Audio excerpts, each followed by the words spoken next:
ठीक है। Basic maths का मतलब है कि आपको ज्यादातर बेसिक्स मिलेगा। बेसिक मतलब एनसीईआरटी मिलेगा, कुछ सीधा एनसीईआरटी से मिलेगा, कुछ अलग से मिलेगा। तो सबसे पहले चलो कहानी सुनाते हैं। देखो कहानी है स्वामी विवेकानंद की। बहुत छोटी सी, बहुत स्मॉल सी कहानी है, लेकिन बहुत ही शिक्षापूर्ण है। कि एक बार स्वामी विवेकानंद अपने शिष्यों के साथ कहीं ट्रैवल कर रहे थे और ट्रैवल करते करते करते एक नदी के किनारे जाकर वो रुक गए।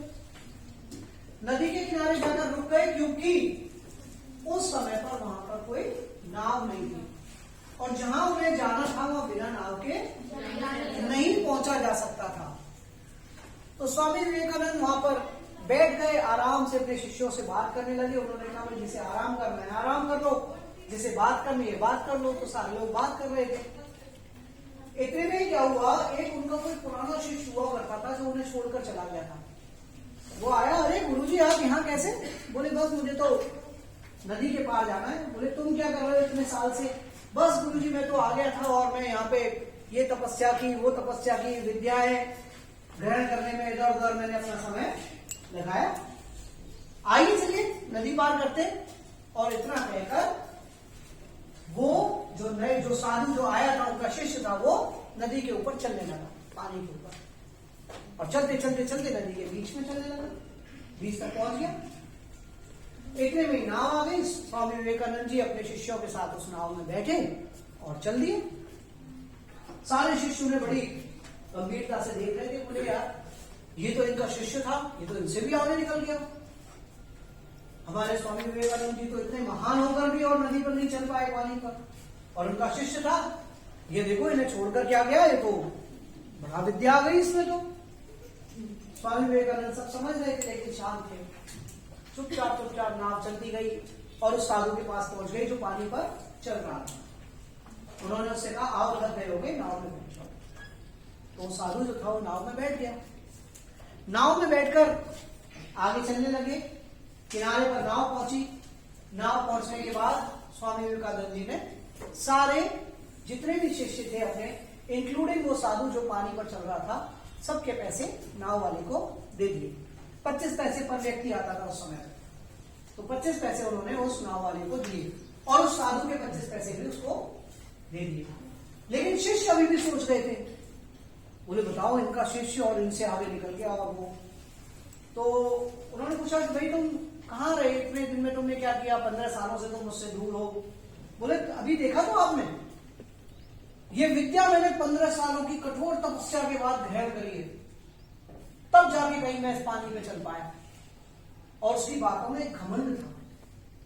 तो स्वामी विवेकानंद ने कहा कि भाई 15 साल का अमूल्य वक्त आपने सिर्फ उस विद्या को प्राप्त करने में लगा दिया जिसकी कीमत 25 पैसे है।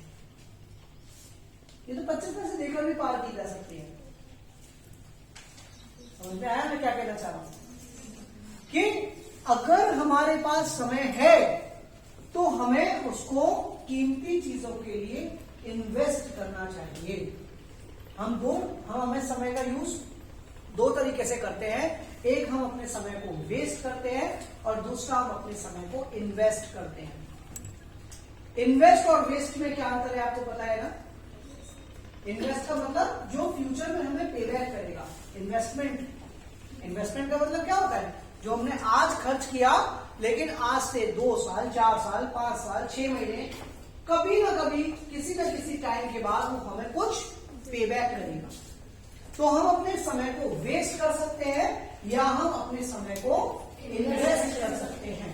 और ये हमारे ऊपर है कि हम अपने समय को किस विद्या को पाने के लिए इन्वेस्ट कर रहे हैं, जिसकी कीमत क्या होगी।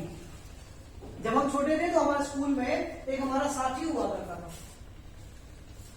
और जब कभी भी एग्जामिनेशन हॉल से हम निकलते थे, भाई कैसा पेपर हुआ, आप लोग भी सब पूछते हो एक दूसरे से, और उसका आंसर क्या होता है? बहुत टॉप का हुआ है पेपर। निबंध तो 20 पेज का लिख के आया हूं मैं। निबंध 20 पेज का लिख के आया। अब निबंध आता कितने नंबर का है? 20 पेज में कितने नंबर मिल जाएंगे उसको मैक्सिमम? और उस 5 नंबर के चक्कर में बाकी का छोड़ा है वो सब। समझ में आया मैं क्या कहना चाहता हूं? तो this is called investment and wastage of time, कि हमें किस विद्या पर, उसमें निबंध को सचमुच बहुत अच्छा लिखता था, बट एक निबंध हमको पार नहीं करा सकता। जैसे कि पानी पे चलने की विद्या हमको सब कुछ नहीं दे सकती, वैसे ही सिर्फ एक निबंध याद करके हम एग्जामिनेशन में अच्छे मार्क्स नहीं ला सकते। ठीक है, निबंध से मेरे कहने का मतलब है कि अगर मैं साइंस में बहुत ब्रिलियंट हूं, मैथ्स को मैंने इतना सारा टाइम दे रखा है कि मैथ्स में मैं बिल्कुल ब्रिलियंट हूं, एक भी क्वेश्चन नहीं छूटेगा, लेकिन हिंदी छोड़ दिए मैंने, तो क्या होगा? एवरेज आउट हो जाएगा। 100-100-50, 3 सब्जेक्ट में 250 नंबर। समझ में आया? एवरेज आउट होते ही हमारी जो पोजीशन आ रही होती है वो गायब हो जाती है। लास्ट ईयर मेरे एक स्टूडेंट के साथ ऐसा हुआ था, आप जानकर ताज्जुब करेंगे। मैथ्स में 100, साइंस में 100, इंग्लिश में 100, एसएसटी में 99 और हिंदी में 76। समझे ना मैं क्या कहना चाह रहा हूं? कि हिंदी ने बिंदी लगा डाली, अदरवाइज सोचो उस लड़की का क्या परसेंटेज होता। और उससे जस्ट पहले एक ईयर में एक लड़की थी, बिरला की थी, बिरला स्कूल है ना, बिरला स्कूल की बिटिया थी, और उसका मैथ्स में भी 100, साइंस में भी 100, एसएसटी में भी 100, इंग्लिश में भी 100 और शायद हिंदी में भी उसका 90s में। तो she was a topper of. और उसने इतने के बावजूद भी ना हिंदी में उसको दोबारा भर दिया था एग्जाम को, इम्प्रूवमेंट। उसका बाद में बढ़ा नहीं बढ़ा वो मुझे नहीं पता, but she was in 90s, 95 above था उसका। एवरेज आउट करके देखेंगे तो इट इज वेरी इजी। अगर हम प्लानिंग के थ्रू तैयारी करते हैं तो बहुत इजी है। मैथ्स के लिए बताऊंगा एंड में। फिलहाल एक चैप्टर का बेस लेके चलते हैं जिसका भी नाम है पीरियोडिक क्लासिफिकेशन ऑफ एलिमेंट। ठीक है, अब हम तैयारी कैसे करते हैं वो देखिए। जैसे मैंने उस दिन इलेक्ट्रिसिटी का बताया था, है ना, इलेक्ट्रिसिटी में हम टॉपिक वाइज हमने क्वेश्चन डिस्कस कर लिए कहां से क्या आता है। अब पीरियोडिक क्लासिफिकेशन, क्योंकि मुझे बहुत कम समय में खत्म करना है सेशन को, 12:30 छुट्टी होती है आपकी। हाँ, तो 12:30 तक मुझे 2 चीजें आपको बतानी है, तो ध्यान से समझेंगे आप। ठीक है, और जो लोग आज आपके नहीं आए उनको ये वीडियो में बाय ऑल मीन्स आज या कल शाम तक यूट्यूब पे अपलोड कर दूंगा, वहां से वो लोग देख सकते हैं सेशन को। चलिए, तो पीरियोडिक क्लासिफिकेशन ऑफ एलिमेंट में होता क्या है, हमें अगर ये पता चल जाए कि कौन से क्वेश्चंस आते हैं, भाई यही तो है एग्जामिनेशन में क्वेश्चन ही आएंगे, तो अगर ये पता चल जाए कौन से क्वेश्चन आएंगे तो it is easy for us.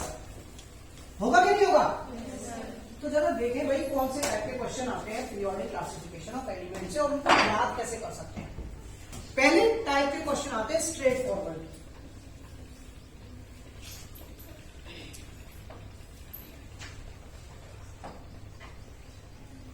Straight forward का मतलब है कोई भी करेगा, सीधे सीधे क्वेश्चन है।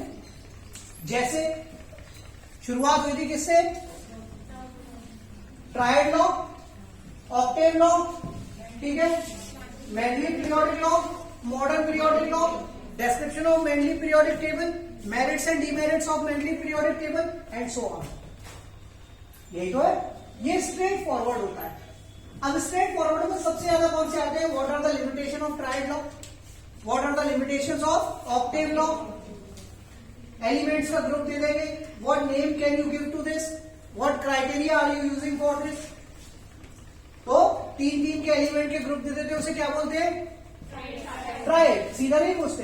अब ट्रायड में उन्होंने बोल दिया कि भाई ट्रायड की क्या प्रॉपर्टी होती है, तो ट्रायड की प्रॉपर्टी होती है the average atomic mass of first and third element is equal to the middle element. ठीक है, यही तो होता है। तो इस तरीके से स्ट्रेट फॉरवर्ड क्वेश्चन बनता है। Merits and demerits of Mendeleev periodic table, what criteria did Mendeleev use to classify the element in this periodic table, क्या यूज किया था बता सकते हो? और नहीं बेटा, प्रॉपर्टी बतानी पड़ेगी, वो तो मेनली पीरियोडिक लॉ था। प्रॉपर्टी क्या यूज की थी उसने? क्राइटेरिया क्या यूज किया था? एटॉमिक मास और कह सकते हैं physical and chemical properties of the elements. कह सकते हैं शॉर्ट में। अच्छा एक बात बताओ कि इनर्ट गैसेस की डिस्कवरी लेट क्यों हुई? इनर्ट गैसेस, ये क्वेश्चन आता है एग्जाम में 2012 से लेके और अब तक 3-4 बार आ चुका है कि why inert gases were discovered so let. जो रिएक्ट ही नहीं करेगा उसको कोई नहीं जानेगा। आपके स्कूल में भी बहुत सारी ऐसी लड़कियां होंगी जो बिल्कुल रिएक्ट ही नहीं करेंगी, ना उनके दोस्त होंगे और ना उनकी किसी से लड़ाई होती होगी। पल्लवी को जानते हो आप, पल्लवी को तो मैं भी जानती हूँ।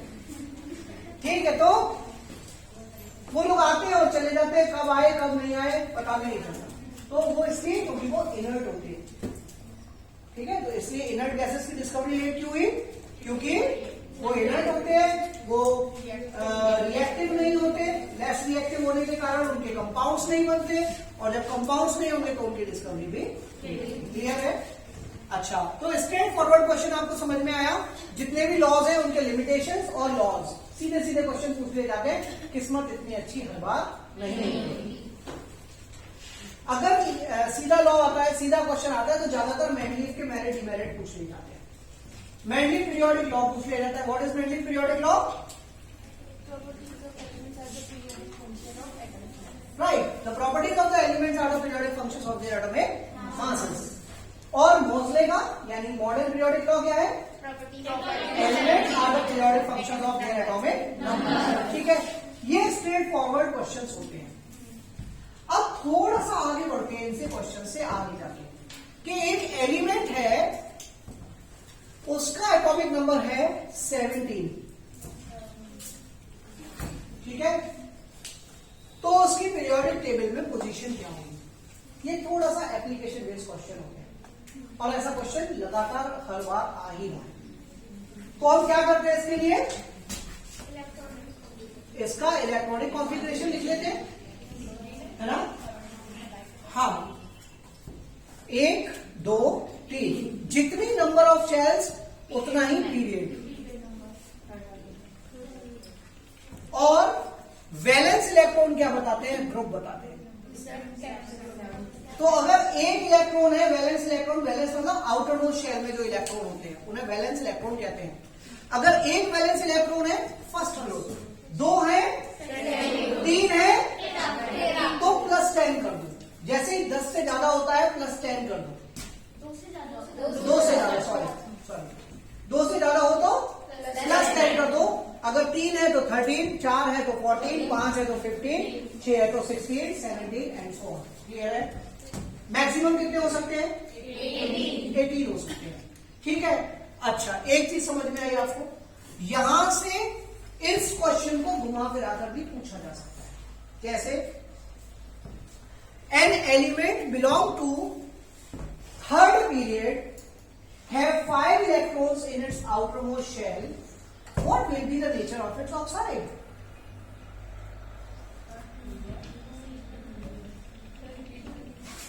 An element belongs to third period, have 5 electrons in its outermost shell. What will be the nature of its oxide? अब देखो घूम गया ना क्वेश्चन। आपको पीरियोडिक टेबल याद है ना? अब आप इसी पर्टिकुलर पैटर्न पे चलेंगे। 3 शेल्स है और तीसरी शेल में इलेक्ट्रॉन तभी तो जाएगा जब पहली दोनों शेल्स भर जाएंगी। तो पहली शेल में मैक्सिमम कितने आते हैं? दूसरी में कितने आते हैं? और वैलेंस इलेक्ट्रॉन कितने बताए उसमें? टोटल इलेक्ट्रॉन कितने हो गए? ग्रुप कौन सा हो गया? 15, क्योंकि मैंने बताया 2 से ज्यादा इलेक्ट्रॉन हो तो +10 कर देते हैं। तो 15 ग्रुप हो गया और पीरियड कौन सा हो गया? समझ में आया?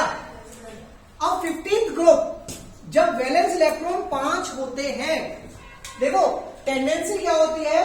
Each and every element want to complete 8 electrons in its outermost shell. हम ज्यादातर लोगों को ये बात 9th 10th में नहीं पता होती और इसीलिए गलतियां होती हैं। बेसिक समझ लो, मेटल कैसे, नॉन मेटल कैसे। आप लोग कौन सा काम करोगे जो आपके लिए आसान होगा या जो कठिन होगा? टेंडेंसी होती है हर किसी की कि आसान की तरफ ही भागते हैं। ये भी आसान की तरफ भागेगा। इसके लिए क्या इजी है? 3 इलेक्ट्रॉन गेन करना या 5 इलेक्ट्रॉन लूज करना। जब कोई सब्सटेंस इलेक्ट्रॉन गेन करता है तो नेगेटिव वैलेंसी होती है उसकी। कितने इलेक्ट्रॉन गेन करेगा ये? 3। तो इसकी वैलेंसी कितनी हो गई? -3। जब वैलेंसी माइनस की होती है मीन्स कोई सब्सटेंस इलेक्ट्रॉन गेन करता है तो उसका नेचर होता है कैसा? Non metallic. और नॉन मेटल के ऑक्साइड का नेचर कैसा होता है? समझ में आया? मीन्स है वही सब कुछ, लैंग्वेज चेंज हुई और परेशानी बढ़ गई। क्लियर? एक एलिमेंट है या आपको ABC 3 एलिमेंट दे दिए मान लो, ठीक है? 3 एलिमेंट दे दिए 1, 19, 11, 20। Find the odd one out. Find the odd one out. Give reason to support your answer. देखो 1 इलेक्ट्रॉनिक कॉन्फ़िगरेशन ये होगा 19, 2, 8, 8, 1। कुछ लोग 2, 8, 9 कर देते हैं प्लीज। देखो आउटर मोस्ट शेल में 8 इलेक्ट्रॉन से ज्यादा नहीं हो सकते। अगर ये आउटर मोस्ट नहीं होती तो इसमें कितने आ सकते थे? 18 तक आ सकते थे। ठीक है? ये 9th क्लास में कंफ्यूजन रह जाता है हमको थोड़ा सा। ठीक है? तो अगर आउटर मोस्ट है तो उसमें 8 से ज्यादा नहीं आएंगे। तो 2, 8, 8, 1, 11 का कितना हो गया? 2, 8 और इसका हो गया 2, 8, 8। ठीक है? तो ऑड वन आउट कौन सा हुआ? 20। ठीक है? ये वाला ऑड वन आउट हो गया। क्यों ऑड वन आउट हुआ? Because it is consisting of 2 valence electrons in its outermost shell. Clear है? बाकी सबके एक एक है। इसी से रिलेटेड एक और कर लेते हैं। 11, 12, 17 and 20. Which is the odd one out? Why?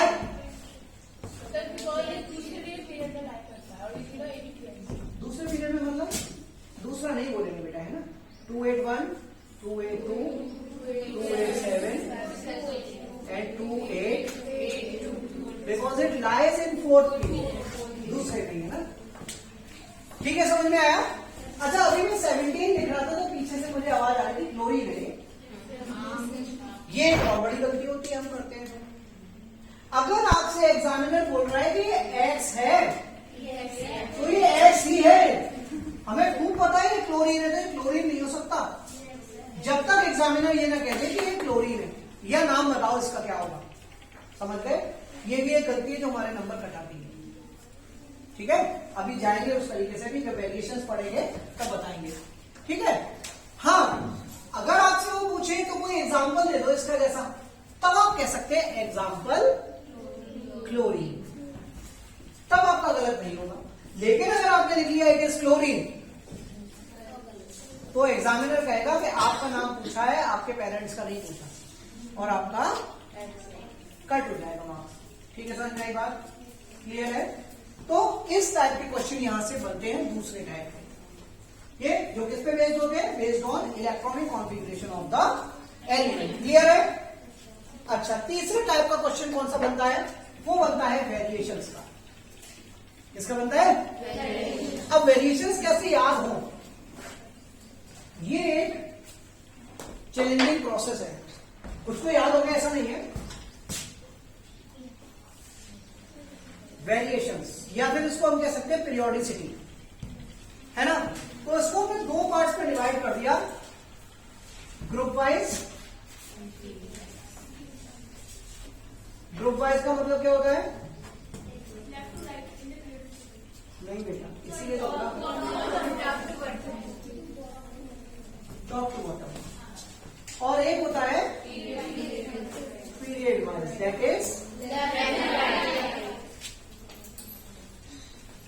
Left to right.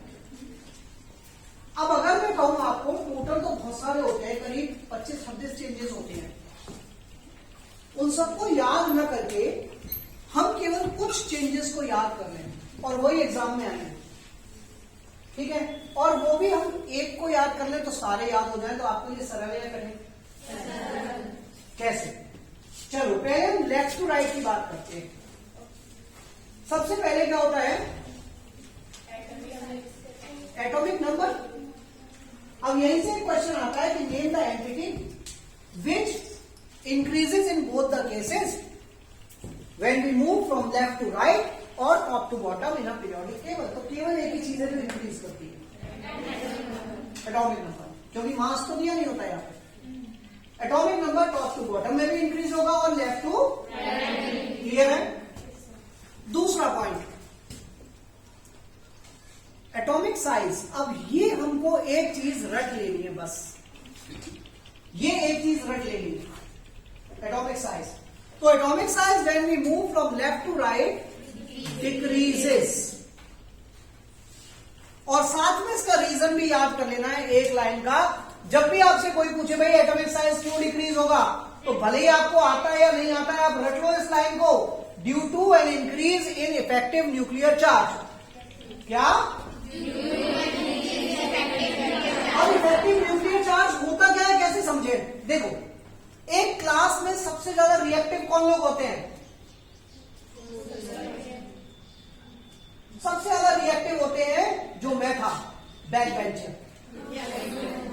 कौन होते? I have been a regular back bencher in my class. मैं हमेशा पीछे, वो गुड़िया बैठी है ना, वो वाली मेरी सीट होती थी। सर दिखाओ कैमरे से, वो वाली सीट सबसे एंड वाली। उसका रीजन तो पता है क्यों? Because I have been a good player, और मुझे क्लास चलते में बंद करना बड़ा अच्छा लगता था। क्लास चल रही है, टीचर ने मुंह फेरा और सर आउट। ठीक है, बदला ले लिया समय में। कुछ पता है, मैंने कभी भी अपना थर्ड पीरियड के बाद क्लास अटेंड नहीं की, कभी भी, 7th के बाद नहीं करी। तो उसका बदला क्या है कि आज मुझे स्कूल के बाद भी क्लास लेनी पड़ती है कई बार, है ना। मैं आज तक स्कूल में फंसा हुआ हूं। तो बैक बेंचर सबसे ज्यादा रिएक्टिव होते हैं। ऐसे ही एटम के बैक बेंचर कौन से होते हैं?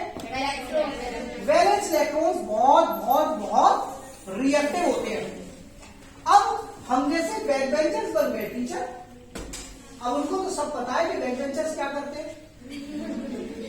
तो क्या होता है, जैसे ही बैक बेंचर, देखो एक बड़ा लॉजिकल चीज है, जब कोई बैक बेंचर अकेला बैठा है ना, तो टीचर उस पर बहुत ज्यादा ध्यान नहीं देगा, ठीक है, और टीचर ध्यान नहीं देंगे तो निकलना आसान है। लेकिन जब जब बैक बेंचर बढ़ने शुरू हो जाते हैं, तब टीचर क्या करता है, बोले आज तो सारी मंडली इकट्ठी, आज कुछ गड़बड़ होने वाली है भाई। तो हमारे सर भी ऐसे ही कहते थे, ओहो आज तो सारे ज्यादा लोग इकट्ठे हैं क्लास में, आज तो कुछ गड़बड़ है। तो उनका सारा ध्यान कहां, और जब सारा ध्यान वहां, तो भागना सरल के कठिन। इसको कहते हैं क्लास का साइज श्रिंक हो जाना। क्या कहते हैं इसको? साइज श्रिंक हो गया। अब सारा ध्यान कहां लग रहा है टीचर का? जैसे मैं जब क्लास लेता हूं तो मैं बैक बेंच पे जो भी बात हो रही होती है ना, भले ही 10 रोज हो, उनकी सारी बात सुन लेता हूं। बिलीव मी, आप अनुष्का से पूछ लेना कल आए सारी को बताओ, देता हूं अच्छा बेटा ये बात कर रहे थे तो मेरी क्लास में बैक बेंचर बात नहीं करते। तो बैक बेंचर्स क्या होते हैं, जब बढ़ने शुरू होते हैं, यानी वैलेंस इलेक्ट्रॉन जब बढ़ने शुरू होते हैं, तो न्यूक्लियस और आउटर मोस्ट इलेक्ट्रॉन के बीच में क्या बढ़ जाता है? अट्रैक्शन बढ़ जाता है। क्या बढ़ जाता है? अट्रैक्शन, जिसको कि हम किससे बताते हैं? न्यूक्लियर चार्ज से बताते हैं, इफेक्टिव न्यूक्लियर चार्ज। और न्यूक्लियस पे कैसा चार्ज होता है? और इलेक्ट्रॉन्स पे कैसा चार्ज होता है? तो इलेक्ट्रॉन्स को क्या करेगा, वो बांध के रखेगा, अट्रैक्ट करके, और इलेक्ट्रॉन्स भाग नहीं पाएंगे। ठीक है, ये बात समझ में आई। तो due to an increase in effective nuclear charge, atomic size एक लाइन रखनी। अब एटॉमिक साइज डिक्रीज हो गया, तो मैंने आपको एक बात बता दी, क्या कि बिल्कुल सही, tendency of losing electrons increase होगी या डिक्रीज? डिक्रीज होगी, भाग नहीं पाएगा ना इलेक्ट्रॉन। ठीक है, और टेंडेंसी ऑफ लूजिंग डिक्रीज होगी तो tendency of forming positive ions decrease होगी कि इंक्रीज? क्योंकि जब इलेक्ट्रॉन लूज होता है तो क्या होता है, पॉजिटिव आयन बनते हैं। अब इलेक्ट्रॉन भाग ही नहीं पा रहा तो डिक्रीज होगी, है ना। और पॉजिटिव आयन कौन बनाता है भाई? तो मेटेलिक कैरेक्टर डिक्रीज। अब देखो तुम सब बता रहे हो, मैं खुद नहीं बता रहा हूं कुछ भी, सारा काम आप बता रहे हो, ठीक है। अब अगर tendency of losing electron decrease हो रही है तो इलेक्ट्रॉन लूज हमारा मन है, इलेक्ट्रॉन लूज करें तो एनर्जी ज्यादा देनी पड़ेगी या कम? मेहनत लगानी पड़ेगी, बहुत एनर्जी खर्च करनी पड़ेगी इलेक्ट्रॉन लूज करने के लिए, ठीक है। उसको कहते हैं आयोनाइजेशन एनर्जी। क्या कहते हैं? तो आयोनाइजेशन एनर्जी क्या होगी, इंक्रीज के डिक्रीज? इंक्रीज होगी, मेहनत ज्यादा करनी पड़ेगी, ज्यादा एनर्जी सप्लाई करनी पड़ेगी, ठीक है। अब यहां से उल्टा चलना शुरू कर दो। टेंडेंसी ऑफ गेनिंग इलेक्ट्रॉन पे क्या फर्क? अच्छा एक चीज और लिख लो अभी, क्या मेटल के ऑक्साइड का नेचर कैसा होता है? तो बेसिक नेचर ऑफ ऑक्साइड्स क्या होगा? डिक्रीज होगा भाई, क्योंकि मेटेलिक कैरेक्टर डिक्रीज हो रहे हैं तो बेसिक नेचर भी डिक्रीज होगा। अब उल्टा चलना शुरू करो, देखो tendency of gaining electron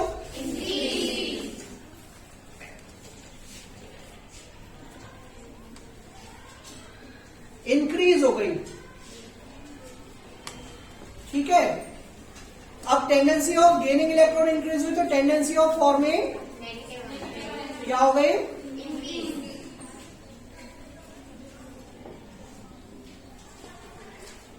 increase.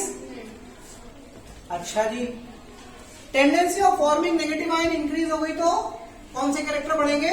बिल्कुल सही, क्योंकि नेगेटिव आयन कौन बनाते हैं? नॉन मेटल बनाते हैं। तो non metallic characters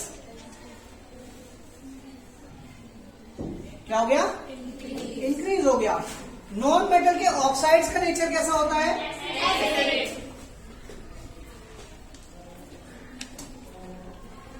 acidic nature of oxides क्या होगा?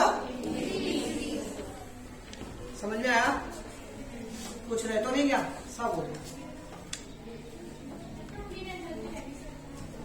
बेटा। आयनाइजेशन थेरेपी तो एक ही जगह याद करेगी, वैसे तो इलेक्ट्रॉन क्लियरिंग थेरेपी की आवश्यकता नहीं पड़ेगी, वो आपके कोर्स से ऊपर की बात है, क्योंकि अभी मैं आपको बताना भी नहीं चाहता और ना आपसे पूछा जाता है इलेक्ट्रॉन क्लियरिंग थेरेपी है। 11th में आएगा और अलग तरीके से आता है कि it will be more negative और लेस नेगेटिव, तो इसलिए मैं आपको कोई कंफ्यूजन नहीं देना चाहता और बेटर है आप भी अपने लिए कोई कंफ्यूजन ना लें, ठीक है। इन 11 चेंजेस से ही आपसे क्वेश्चन आएगा और जब बोल दिया सर ने आएगा तो यहीं से आएगा, गारंटी, ठीक है। अब आ जाते हैं, देखो इधर यही चेंजेस याद करेंगे। एटॉमिक नंबर मैंने बताया केवल एक ही एंटिटी होती है जो कि दोनों केस में इंक्रीज करती है, तो atomic number increase. Atomic size इसका उल्टा होगा इंक्रीज, लेकिन क्यों? बिल्कुल सही, क्योंकि नंबर ऑफ शेल्स बढ़ती चली जाती है। और यहां पर भी हम देख सकते हैं कि अगर नंबर ऑफ शेल्स बहुत बढ़ जाए तो क्या होगा? कितना ही विद्वान टीचर हो वो बैक बेंचर्स पे नजर नहीं रख सकता। अगर आपकी अभी 10 रोज है, मान लीजिए यही 50 रोज हो जाए, टीचर कहेगा बाहर में जाओ, निकल जाओ, कोई बात नहीं, कहां तक दिमाग लगाओ, है ना। Means atomic size increase due to increase in number of shells. क्योंकि मैंने अभी आपको बताया था कि हर पीरियड जो होता है it starts with a new shell, एक नई शेल के साथ आगे बढ़ता है। एटॉमिक साइज की बात क्या बताया था? Tendency of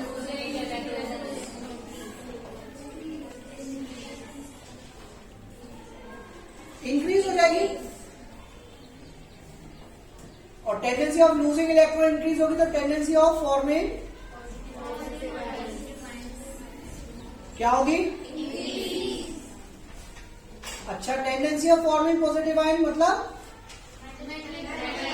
metallic character. अब उल्टा चलो यहां से, या आयनाइजेशन एनर्जी चलो और बताओ।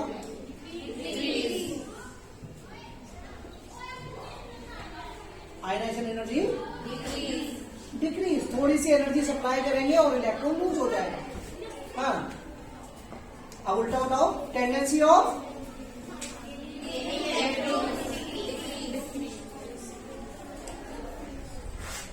डिक्रीज। हाँ जी बताओ, tendency of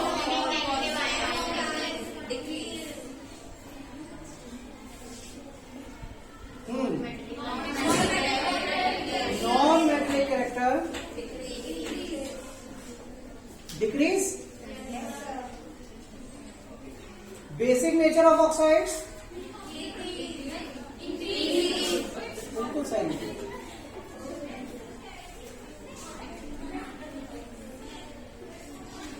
and acidic nature of oxides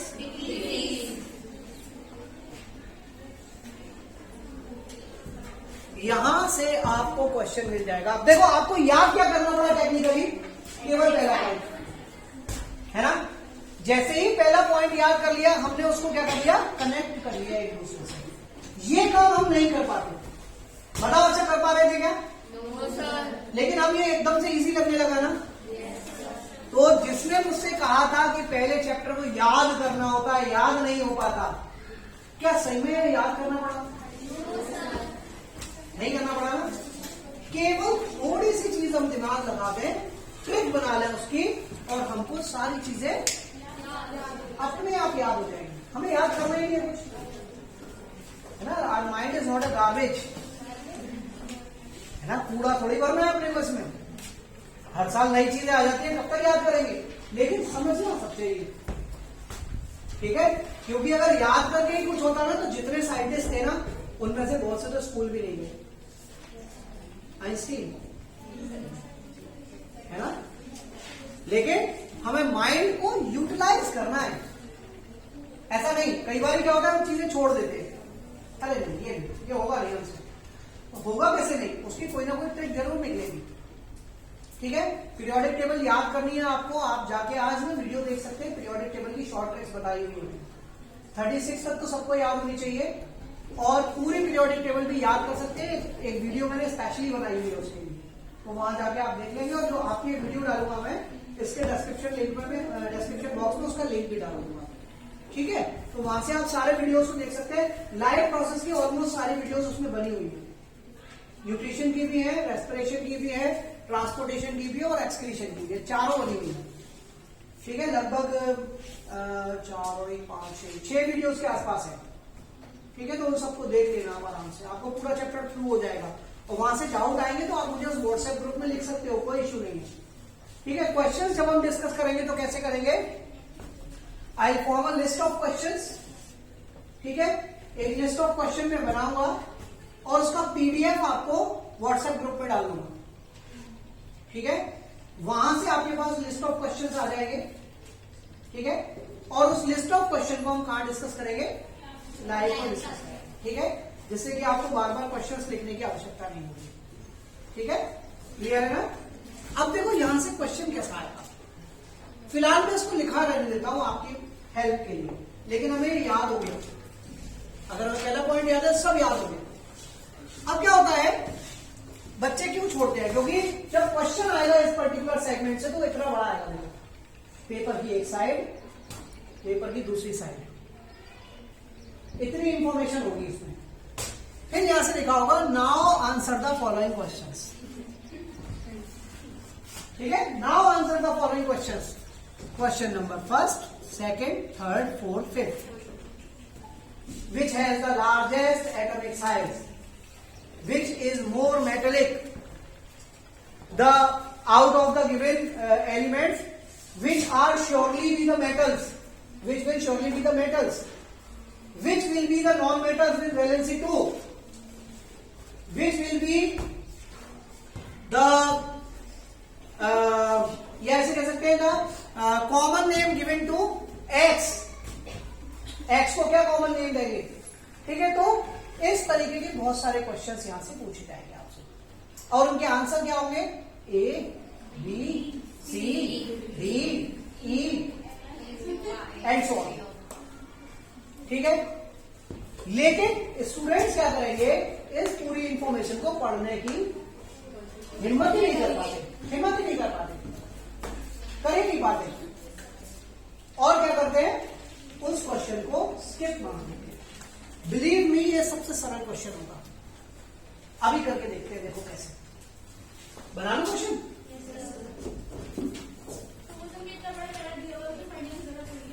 exactly, अगर आपको सब कुछ आ गया तो आपको पढ़ने की आवश्यकता नहीं पड़ेगी, आप क्वेश्चंस पढ़ेंगे और आपको लॉजिक लगाना है बस ये वाला वेरिएशंस का, ठीक है। तो उसमें कैसे होगा, देखो कि a part of periodic table is given, उसमें दिया है मान लो फर्स्ट ग्रुप, सेकंड ग्रुप, वैसे लिख देता हूं, फर्स्ट सेकंड 13 14 17 18, ठीक है। अभी मैं एक छोटा क्वेश्चन बना रहा हूं, यहां से कितना भी बड़ा क्वेश्चन बन जाए आप कर सकते हैं। Period first, period second, period ए,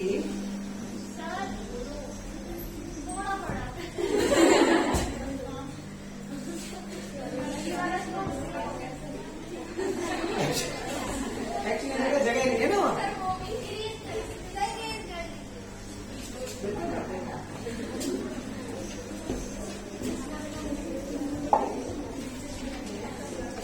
फर्स्ट 13 14 17 18, ठीक है। पीरियड फर्स्ट सेकेंड थर्ड, इतने में बना लेते हैं, ठीक है। A B C D E F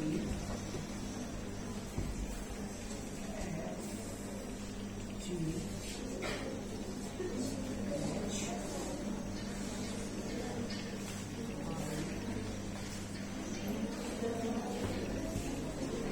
इतना ही लिखें।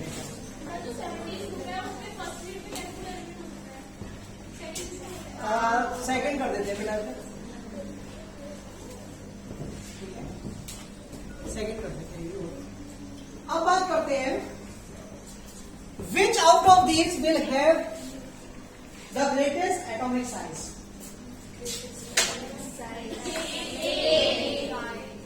एटॉमिक साइज, अब देखो इसको कैसे करते हैं, यहां पर कंपैरेटिव स्टडी का आना है। कंपैरेटिव स्टडी मतलब इन सब में सबसे बड़ा साइज किसका, लेकिन सी से बड़े डी ई ये सब होंगे, क्यों, बिल्कुल होंगे, क्योंकि इसमें कितनी शेल्स होंगी, 2 है ना, और इसमें कितनी शेल्स होंगी, 3, तो बिल्कुल बड़े होंगे, ठीक है। लेकिन इनसे भी बड़ा ए, तो सबसे बड़ा कौन हुआ, A. Which will have the smallest atomic size, क्योंकि ये सारे ए से बड़े हैं, इससे सॉरी सी से, और सी इन सब में सबसे बड़ा, ठीक है। तो सबसे छोटा कौन हुआ, एफ। इसको हम लॉजिकल रीजनिंग भी कह सकते हैं, ठीक है। तीसरा question, which will be the metal with valency 3, the metal with valency C, so 3।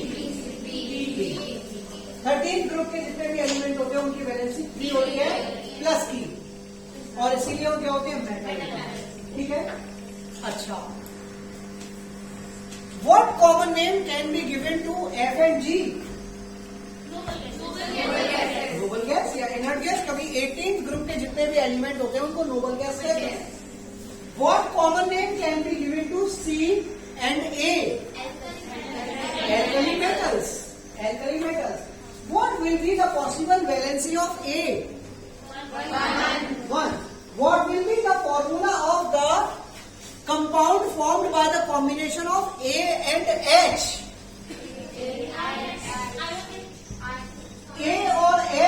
Formation से जो कंपाउंड बनेगा उसका फॉर्मूला क्या होगा? AH, क्योंकि A की वैलेंसी कितनी है? A की वैलेंसी +1 और H की वैलेंसी -1। जो तेरा है वो मेरा है और जो मेरा है वो मेरा ही है। सही है। तो ये बन गया AH। What will be the formula of compound formed by the combination of B and I? B और I के कॉम्बिनेशन से क्या बनेगा? B यानी कि 13 ग्रुप वैलेंसी 3 प्लस की, I यानी कि 17 ग्रुप माइनस की 1।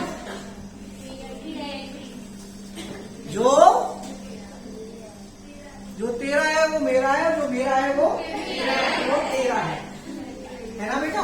एयरटेल का ऐड आता था ना। तो क्या बन गया? B।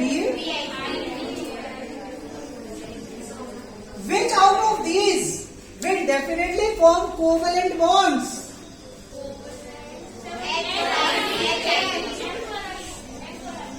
कोवेलेंट बॉन्ड फॉर्म करेगा 14th ग्रुप के एलिमेंट हमेशा कोवेलेंट बॉन्ड फॉर्म करते हैं।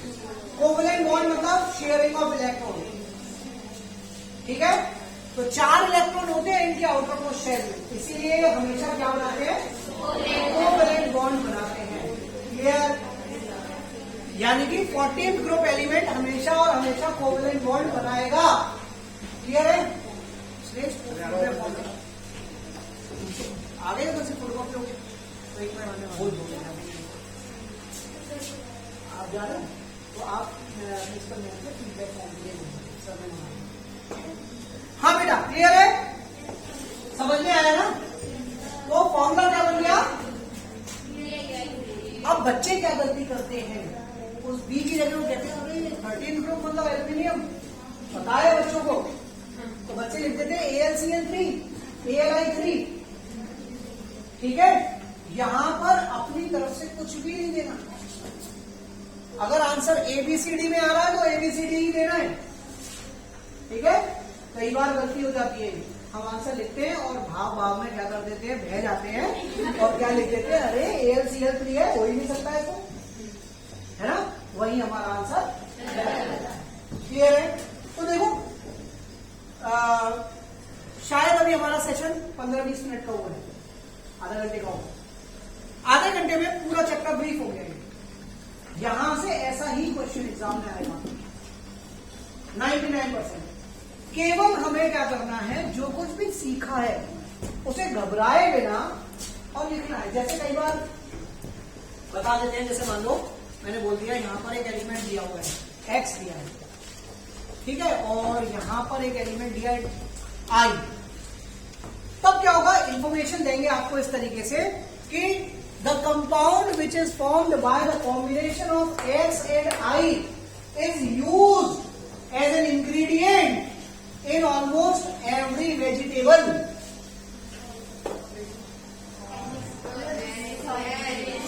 Common salt. ठीक है? अब आपको आइडेंटिफाई करना पड़ेगा। आपको कुछ एलिमेंट्स दिए जाएंगे, बोला जाएगा कि the elements have the equal number of valence electrons in them but have different number of shells. They will belong to equal number of valence electron but different number of shells. They belong to same group. Valence electron मतलब group, number of shells मतलब period। तो आपसे या तो किसी particular period के बारे में बात करेंगे या फिर पर्टिकुलर किसी ग्रुप के बारे में बात करेंगे अगर लंबा चौड़ा क्वेश्चन आपको दिया तो। This type of question we discuss in our live video. ठीक है? Because right now I don't have questions. When I will be having a list of questions I will submit it to you. I will send it in the group. From there we can use the questions and the answers will be seen in the video. ठीक है? Clear है ना? तो इस type के जितने भी important questions बन सकते होंगे वो सब हम कर डालेंगे। जब हम बोर्ड के एग्जामिनेशन हॉल में बैठेंगे तो एक बार, कम से कम एक बार सारे क्वेश्चन हमने किए होंगे। ठीक है? समझ में आया? इस चैप्टर से इसी टाइप के क्वेश्चन एग्जाम में आएंगे। समझ में आ गया? कोई आपका डाउट हो तो पूछ लो इस चैप्टर से।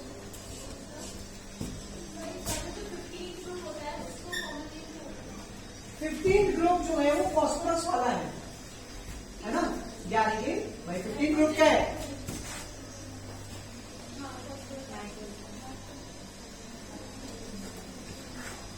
यही तो है। तो 15 ग्रुप को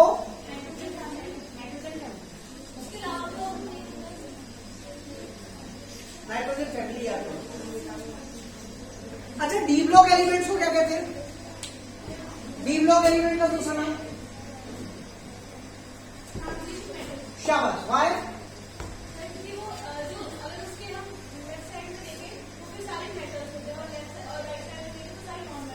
नहीं, एल्यूमिनियम का ग्रुप नॉन मेटल का होता है, but that is a transition from one metallic group to another. जैसे कि अगर मुझे मथुरा से दिल्ली जाना है, please down, what's your name बेटा? Very good answer, one time. तो मथुरा से अगर मुझे दिल्ली जाना है तो मैं बस बोर्ड करूंगा या ट्रेन बोर्ड करूंगा। मथुरा में हूं तो मैं मथुरा का हो गया, दिल्ली में हूं तो मैं दिल्ली का हो गया, लेकिन ड्यूरिंग द वे में क्या हो गया? I am transit. क्या कर रहा हूं मैं? ट्रांजिट कर रहा हूं। तो एक मेटलिक ग्रुप से दूसरे मेटलिक ग्रुप में ट्रांजिशन होता है, इसलिए डी ब्लॉक एलिमेंट्स को ट्रांजिशन मेटल्स या ट्रांजिशन एलिमेंट्स कहते हैं। ठीक है, एफ ब्लॉक एलिमेंट्स को क्या कहते हैं? एफ ब्लॉक एलिमेंट्स को क्या कहते हैं? रेडियोएक्टिव कहते हैं। कंप्लीट करते हुए एफ ब्लॉक एलिमेंट्स को कहते हैं, एफ ब्लॉक को कहते हैं इनर ट्रांजिशन एलिमेंट्स। क्या कहते हैं? क्योंकि ट्रांजिशन एलिमेंट्स के बीच बीच में तो 14 एलिमेंट्स होते हैं एफ ब्लॉक। ठीक है, इसलिए उसका नाम क्या होता है? Inner transition elements. क्लियर? और कोई डाउट पूछ सकते हैं?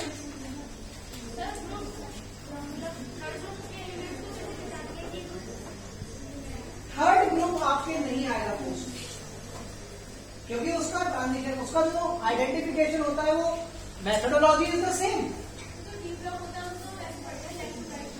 किसको बेटे? डी ब्लॉक को आप पढ़ते हैं, लेकिन आपके यहाँ कैल्शियम वाले पीरियड का भी क्वेश्चन पूछा जाएगा, उससे आगे आपसे क्वेश्चन पूछा ही नहीं जाएगा, और जब सर ने कहा नहीं पूछा जाएगा तब तक नहीं पूछेगा। ठीक है, डोंट वरी, आपसे डी ब्लॉक एलिमेंट्स के बारे में नहीं पूछा जाएगा, क्योंकि डी ब्लॉक एलिमेंट अपने सिलेबस में नहीं है। ठीक है, आपसे पूछा जाएगा, अगर डी ब्लॉक का कोई क्वेश्चन पूछा गया तो एक्सेप्शनल इलेक्ट्रॉनिक कॉन्फ़िगरेशन का पूछा जाएगा बस, क्रोमियम एंड कॉपर, क्योंकि वो आपके 9th क्लास में था। ठीक है, और वो भी शायद नहीं पूछा जाएगा क्योंकि आपने एसपीडीएफ कॉन्फ़िगरेशन याद नहीं है। ठीक है, तो आप निश्चित हो जाए, डी ब्लॉक का क्वेश्चन आपके नहीं आएगा, दैट्स फॉर श्योर, बिल्कुल नहीं आएगा। ठीक है, क्योंकि जो मेथोडोलॉजी आपको सिखाई जा रही है उस मेथोडोलॉजी के अकॉर्डिंग आप डी ब्लॉक में एलिमेंट्स की पोजीशन नहीं आइडेंटिफाई कर सकते। फिर आपको एसपीडीएफ याद करना पड़ेगा, क्वांटम नंबर समझने पड़ेंगे, जो भी आपके कोर्स में। अब आप 11th में आएंगे ना, तब मैं आऊंगा आपकी वर्कशॉप के लिए, तब बताऊंगा कैसे find, and definitely I be here. ठीक है, और बताओ किसी को डाउट? मैथ्स के लिए क्या करना है वो बताता हूँ। 15 मिनट है हमारे पास। ठीक है, देखो हम मैथ्स के लिए क्या करेंगे बेटा? देखो मैथ्स में क्या करना है, मैथ्स का जो पेपर बनता है वो किस तरीके से बनता है? 65% पेपर होता है स्ट्रेट फॉरवर्ड, ज्यादातर सब बच्चे कर सकते हैं अगर थोड़ी मेहनत करी है, यानी कि उन्होंने किस पे वर्क किया है अपना। ठीक है, 65% पेपर बिल्कुल आराम से हो गया। इससे आगे का 25% पेपर थोड़ा सा डिफिकल्ट होता है, मॉडरेट कह सकते हैं उसको। कितना हो गया? 90% हो गया। और इससे आगे का जो 10% 5 to 10% का जो पेपर होता है, ±5 हो सकता है कहीं से भी, वो होता है बिल्कुल एप्लीकेशन बेस।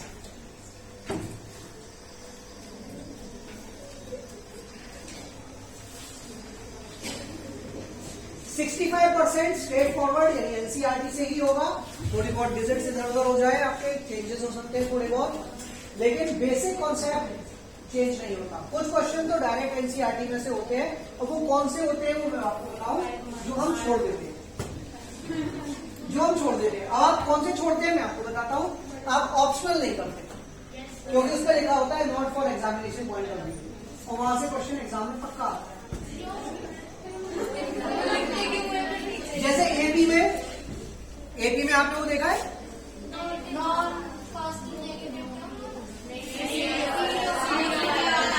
ठीक है, 50 बार एग्जाम में आया, जबकि ऊपर ही लिखा है not for examination point of view, ठीक है। और उसी एक्सरसाइज में एक वो है स्टेडियम में सीढ़ियों वाला, ठीक है। दोनों क्वेश्चन कम से कम 50 बार आए। ऐसे ही एक ट्राइंगल एक्सरसाइज है, ट्राइंगल में, और वो लड़की है जो फिश पकड़ने के लिए, ठीक है, कितनी बार आ चुका है। यानी कि क्या करना है, एनसीईआरटी का मतलब क्या है, कि एनसीईआरटी एग्जाम्पल से लेकर और ऑप्शनल का एक भी क्वेश्चन नहीं छोड़ना। और पीछे एनसीईआरटी जब सारी एक्सरसाइज खत्म हो जाती है तो एग्जाम्पलर चार्ट हो जाती है।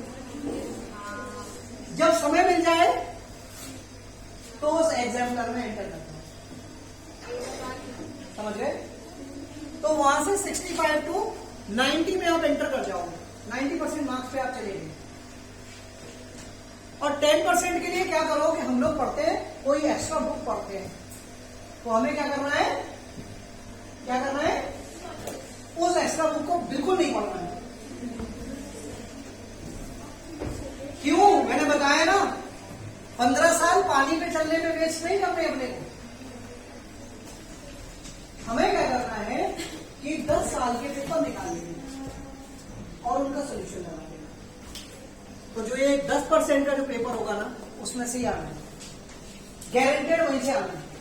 और कौन से चैप्टर्स में से आना है वो समझ लो, या तो ट्राइंगल से आएगा, या फिर ट्रिग्नोमेट्री से आएगा, या फिर सरफेस एरिया वॉल्यूम से आएगा, कि खेत में पाइप पानी लगाने के लिए पाइप है, एक स्मॉल डायमीटर का, एक लार्ज डायमीटर का है, ठीक है, वो है ना, इस टाइप का एक क्वेश्चन, जिसमें कि वर्क टाइम था।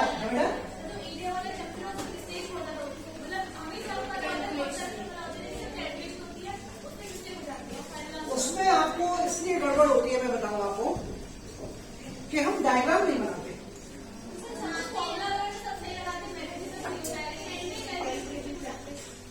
देखो कैलकुलेशन का, मैं आपको कैलकुलेशन भी बताऊंगा। देखो अपना टाइम आज कंप्लीट हो रहा है, तो इसलिए मैं कैलकुलेशन आपको नहीं समझा पाऊंगा अभी फिलहाल। लेकिन मैं कहूंगा कि पहले जब कैलकुलेट करने में जाते हैं ना, first we need to solve formula. जितना ज्यादा हम फॉर्मूले को सॉल्व कर सकते हैं, किसके फॉर्म में, एल्जेब्रिक फॉर्म में, पहले उसको एल्जेब्रिक फॉर्म में सॉल्व कर लो, तब वैल्यूज पुट करो, तो उससे आपकी कैलकुलेशंस कट हो जाएंगी। जैसे कोई एक एग्जांपल ले लेते हैं, जैसे आप वो करते हो ना, हम वो करते हैं, जैसे आप एरिया रिलेटेड सर्कल में करते हैं, तो उसमें क्या करते हैं, हाँ, जैसे मान लो कोई शेप होती है, अब उसमें क्या है,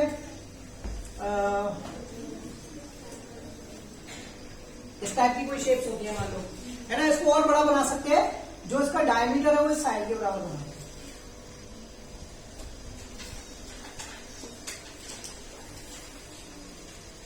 क्या था ना। अब इसमें पूछेंगे भाई रिमेनिंग एरिया बताओ कितना है, तो क्या करेंगे, एरिया, ठीक है। अब यहाँ पर क्या होगा, बहुत सारी चीजें बताएंगे, इसका जो डायमीटर होगा वो किसके बराबर, साइड ऑफ स्क्वायर के बराबर होगा, ठीक है। तो यहीं से आप अपनी कैलकुलेशंस को फॉर्मूले में कैसे चेंज करें। जैसे सपोज करो हमें निकालना है, ये वाला रिमेनिंग एरिया निकालना है, तो हम कहेंगे एरिया ऑफ शेडेड रीजन, पूरा ये बाहर से छूट गया है, शेडेड है ना, shaded region equals to area of square minus circle, ठीक है। अब यहां पर चीजें मानते कैसे हैं, साइड ऑफ स्क्वायर हमने मान ली है, साइड ऑफ स्क्वायर 2D मान ले, सॉरी D मान ले, डी मान लेना, मान लो ये कितनी है 5 मीटर है, 5 मीटर, ठीक है। तो रेडियस कितनी हो जाएगी, ठीक है। अब यहां पर फॉर्मूले पुट करो तो क्या होता है, D into D, D into D यानी कि डी स्क्वायर, ठीक है। और डी क्या होता है 2r स्क्वायर माइनस, सॉल्व करो, 4r स्क्वायर माइनस, कॉमन ले लो, this is how we can cut the calculations. आपको 4 में से पाई माइनस करना इजी है, और कई बार हो सकता है आपको बोला हो पाई इक्वल टू 3.14 यूज करना, ठीक है। तो 3.14 को इसमें से इजी हो जाएगा, स्क्वायर निकालना इजी, 5 का स्क्वायर कितना हो गया 25, और 25 इंटू 4 माइनस 3.14। अब आप देख सकते हैं कैलकुलेशन इजी हो गया, ठीक है। तो अगर हम कैलकुलेशन सॉल्व करने से पहले फॉर्मूले को अलजेब्रिक उसमें फॉर्म में सॉल्व कर रहे हैं तो हमको कैलकुलेशंस में सरलता होता है, ठीक है। ट्राई दिस वे, लेकिन करना तभी जब 100% श्योर हो, क्योंकि इसमें मिस्टेक के चांसेस हैं, ठीक है। लेकिन अगर हम रेगुलरली प्रैक्टिस कर रहे हैं तो मिस्टेक नहीं होगी, गारंटी, ठीक है। Try this way and you will be able to solve. Yes बेटा,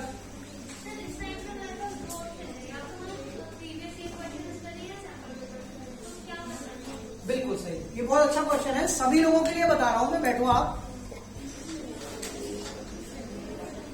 देखो,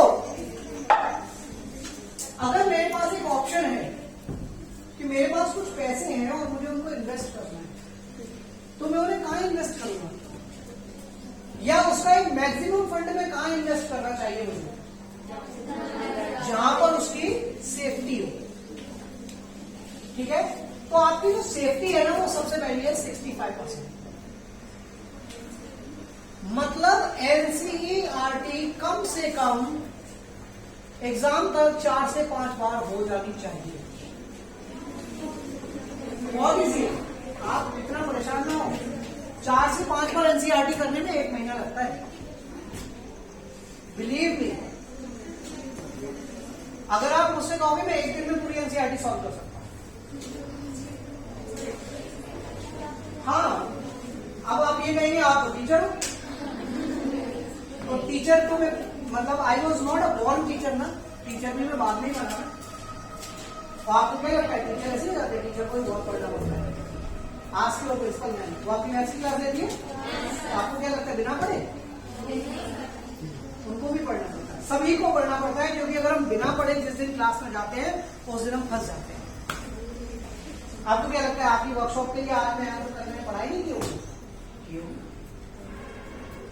कुछ ना कुछ प्रिपरेशन तो की होगी, भले ही पेन लेके पेपर लेके आधे घंटे बैठा हूं, लेकिन कुछ ना कुछ किया होगा, तो डेली करना पड़ता है बेटा, ये प्रैक्टिस है। ऐसा नहीं है मैं आपकी वर्कशॉप ले रहा हूं, मैं पिछले 10-12 साल से वर्कशॉप ले रहा हूं, केटी झांसी में लिया मैंने, केटी में दिल्ली में लिया, ठीक है, army school Katra, army school Jhansi, तो मैं वर्कशॉप लेता रहता हूँ, इट कम्स विद प्रैक्टिस ना। आप रैंडमली पूछते हैं मेरे को, अपने आप निकलता है, यहाँ खड़े हो जाते हैं ना तो सरस्वती भैया आंसर देती है पीछे, ठीक है। अब मैथ्स के लिए आप क्या करो, आप चैप्टर्स का सेगमेंटेशन कर दो। देखो कभी भी ऐसा नहीं होता कि सारे चैप्टर्स डिफिकल्ट हो, भाई अगर मैं बात करूं पहला चैप्टर उसका से मैक्सिमम तो कट ही गया इस साल, पहला चैप्टर, दूसरा चैप्टर, तीसरा चैप्टर, चौथा चैप्टर और 5वां चैप्टर। अगर आप ये 5 चैप्टर लगाने बैठोगे ना, मेरी गारंटी है 3 घंटे में कर दोगे आप, 5 चैप्टर कर दोगे। Number system, polynomials, linear equations इन 2 वेरिएबल्स, क्वाड्रेटिक और एरिथमेटिक, 5 चैप्टर आप 3 घंटे में निपटा दोगे, मेरी गारंटी है। अगर नहीं निपटा पाते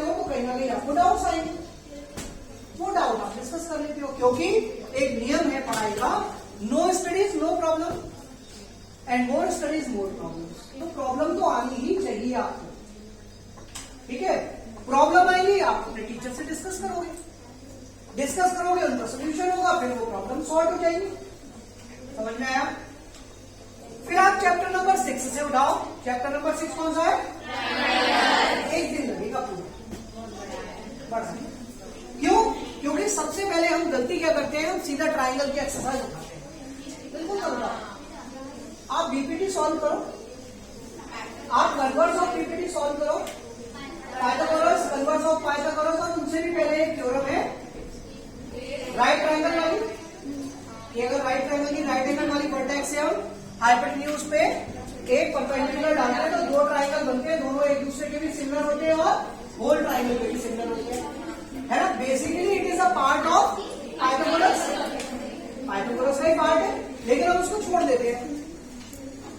अगर हम उसको भी कर ले तो क्या होगा, हमको बेसिक कंसेप्ट क्लियर हो गया। ऐसे जब हम बीपीटी करते हैं तो बीपीटी का एक्सटेंशन छोड़ देते हैं, रेसिप्रोकेट करके 1 प्लस करके हम करते हैं ना, that is called extension of the theorem.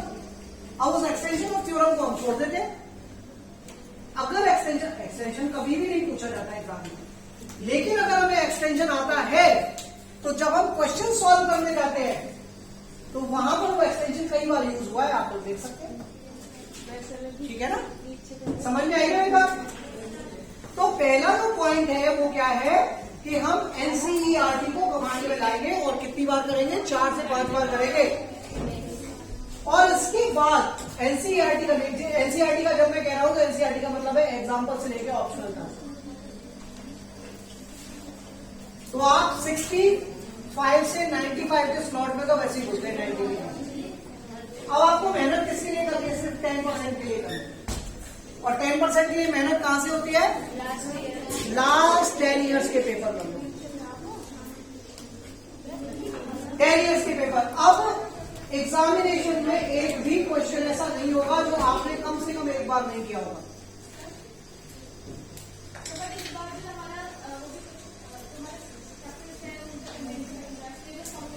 देखो पता है, होने दो, कोई फर्क नहीं पड़ेगा। जैसे आप लोगों के लिए नया है वैसे टीचर्स के लिए भी नया है, समझ गए ना। तो ऐसा नहीं है कि टीचर भगवान होते हैं, वो कहां से लाएंगे क्वेश्चन, मुझसे ही तो लाएंगे कहीं ना कहीं, और वो सब सैंपल पेपर में उस टाइप के क्वेश्चन आपको मिलेंगे। 10 इयर्स ही करना, 10 इयर्स ही करना। फिर क्या करेंगे बच्चे बता दो, वो अगली स्टेप है और लास्ट स्टेप है। अब हमारे पास सारे क्वेश्चन ऐसे हो गए जो कम से कम हमने एक बार किए, कम से कम एक बार किए हैं। लेकिन मैथ्स में जो बच्चे कम से कम 20 पेपर किए बिना,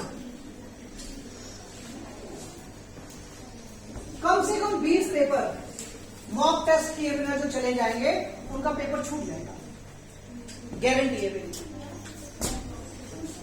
कम से कम 20 पेपर किए बिना, क्योंकि एग्जामिनेशन हॉल में जब एंटर करते हैं ना, पहले आधा घंटे तो हाथ ऐसे ऐसे करता रहता है, हाथ में खूब आता है पेपर में, पर पहले हाफ एन आवर हाथ हिलता है, स्पीड नहीं बढ़ती आपकी।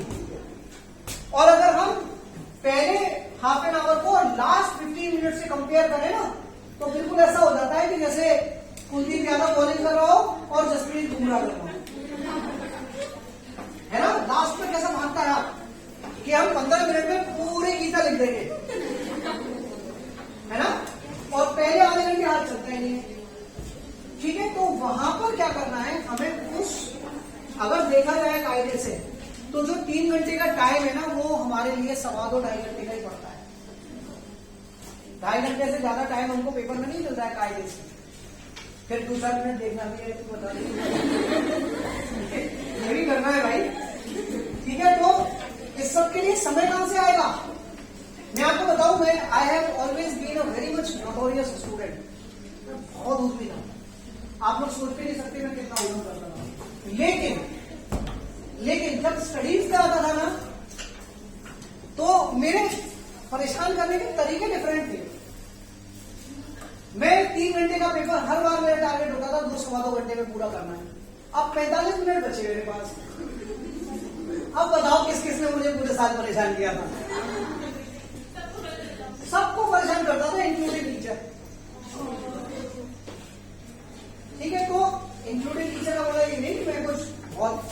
बदतमीजी करता था, बदतमीज नहीं था मैं, पर हाँ ऊधमी बहुत था, आज भी हूँ। बहुत बॉर्डर लाइन का अंतर है बेटा, बहुत बॉर्डर लाइन का अंतर है। ऊधमी उधम तो करते हैं, लेकिन ऐसा उधम नहीं करते कि जिससे किसी के सेल्फ रिस्पेक्ट की हानि। तो सेल्फ रिस्पेक्ट तो टीचर का भी बना हुआ रहता था, ऐसा नहीं कि टीचर को परेशान अलग अलग से करता था, और भी बहुत तरीके हैं जैसे आप लोग करते हैं ना।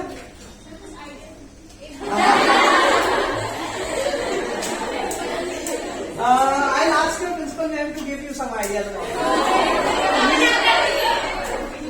We were classmates. तो बताऊंगा चलो किसी और दिन, not in the school, otherwise workshop यही एंड हो जाएगी। ठीक है, तो 5 मिनट बैठते हैं, इसको सेशन को एंड करते हैं अच्छे से। तो बेटा आपको क्या करना है, एनसीईआरटी प्लस ऑप्शनल एग्जाम्पल से ऑप्शनल का 10 ईयर के पेपर और मॉक साइंस में नहीं करना, क्योंकि आप साइंस मॉक मीन्स जो टेस्ट कर सकते हैं। एक अलार्म लेके बैठेंगे हम लोग, बेटा इधर सुनो 5 मिनट। इतना पेशेंटली आप लोगों ने सुना है मुझे से बेवकूफ को। तो लास्ट में बेटा मॉक का मतलब होता है, मैंने बताया ना सबसे पहले आते मैंने बोला था साइंस का पेपर 1.5 घंटे में हो जाता है। 1.5 घंटे में कब होता है, जब हम 15-20 मॉक टेस्ट पेपर लगा देते हैं। अगर आप एक पेपर लेके बैठे हो, अलार्म घड़ी लगा लो और उसमें अलार्म में लगाओ आप कितना 2.5 आवर्स का टाइम लगाओ, 2.5 आवर्स आप पेपर सॉल्व करोगे। 2.5 आवर्स तक आपका अगर हो रहा है तो एग्जामिनेशन में आप 3 आवर्स को मैच कर पाओगे, अदरवाइज नहीं कर पाओगे। फिर आप क्या करो, 2.5 आवर की जगह उसको कर लो 2 आवर्स, और 2 आवर्स में आप कर गए तो आप 15 मिनट सबको परेशान नहीं कर पाओगे, पक्का कर पाओगे। ठीक है, परेशान करने का मतलब नहीं, मेरा कहने का मतलब 15 मिनट आप कॉपी को चेक कर पाओगे आपने लिखा है। ठीक है, ये भी लोगों को परेशान करना हो गया, परेशान हो गए लोग इतने में, अब 5 मिनट वो दिमाग में नहीं चल रहा, इसका पेपर भी हो गया, इतनी सारी शीट भी भर दी इसमें और मेरे भी 5 क्वेश्चन छूट रहे, तो ये भी परेशान करना होता है ना। कई बार तो मैं वैसे ही कह देता हो गया पेपर, अब ये कहते ही मतलब कम से कम 5-7 लोगों को हो गया, निकाल कर दिया तुमने, 7 क्वेश्चन हो गए, हमारा हो गया। एक कोई ना कोई एक क्वेश्चन होता है तो किसी को नहीं आता, तो अब परेशान क्या करना है, उसको आता है वो क्वेश्चन, लेकिन फिर भी मुझसे डिस्कस करना है, क्योंकि वो ब्रिलियंट है और मैं उतना नहीं हूँ। आ गया क्या आंसर आया, गलत आंसर छोड़ दो, मेरा तो यार है, तेरा सही होगा, मेरा तो वही है, तो बदल ले, मैं मेरे को नहीं बदलना, मेरा सही है, मैं सुबह पढ़ के आया हूँ।